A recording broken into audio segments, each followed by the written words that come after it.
So I just want to talk to you who think that stopping sin is a process.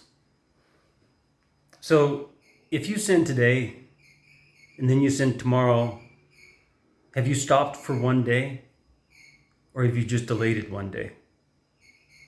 Let's say then you stop for a week and you go, oh, wow, it's a process. I'm getting better. Are you? You still sinned. You haven't stopped sinning. You've delayed it, but you haven't stopped it.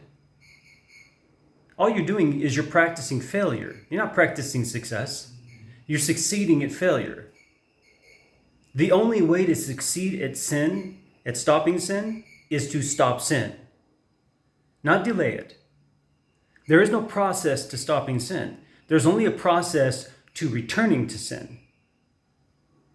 And you can't call it a process because if you sin, you sin. If you sinned today, if you sinned 2 days ago, if you sinned a week ago, if you sinned a month ago, you sinned. Now, have you stopped sinning? How long does it take before you can say, I stopped sinning? Well, that you have to take up with the Lord. Are you still harboring some secret way inside? Let's talk about it from another perspective. It says there's nothing that can separate us from the love of God in Christ. But if you look through the list, interestingly, it covers everything except one thing. You. You're not there. The sinner is not there. The sinner is one who can keep himself separate from the love of God in Christ. Now, God's love is still in Christ, but that love in Christ is being rejected by you. No one else can reject it for you. Nothing else can reject it for you, but you can reject it. That's what Paul is saying, and it's right in line with what James says about temptation. No one who's being pierced should say that God is piercing me in order to separate me from him. No. You're pierced by your own lusts. Your own lusts inside that want to rush in with hard breath to sacrifice. We call it temptation. The reason why God has designed it so that there's no temptation that's so great that you cannot stand against it. There's none. There's no temptation that's so great that you cannot stand against it, because all temptation is designed so that it comes from within you, from your lust. That's how it works. And since it is from within you, it's impossible to be bigger than you. It's part of you. But you can reject it. You can say, I'm not going to follow this lust. I reject this lust.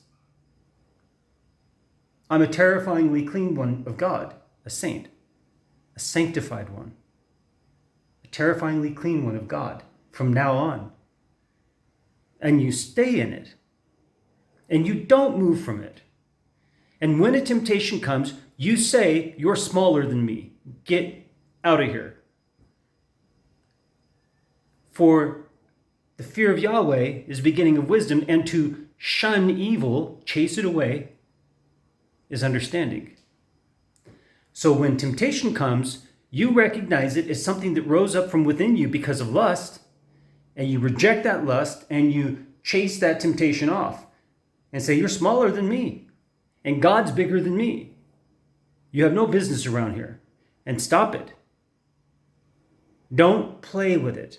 Don't toy with it. Don't tantalize it. Don't tease it. If you have a problem with drinking, don't go where people drink. If you have a problem with drinking, don't go where they sell alcohol. Don't be stupid. Walk in the middle of the sidewalk. Don't walk on the curb. Don't try to push the boundaries and say, how far can I go and not sin? No. If you have that attitude, you might as well go sin, because you already are trying to find sin. So, no. You've already lost at that point. You succeeded at failing. You need to stop that streak of success. You need a different streak of success, which is a one-time success when you stop sinning once for all. God can help you in that. But you are in charge of it. God won't take that from you. You're in charge of that. He's given that to you as your responsibility. If you do it or you don't do it, if you need help, call on him. But he's not going to do it for you. You need to do it. Stop. May the Lord bless you as you seek him with all your heart.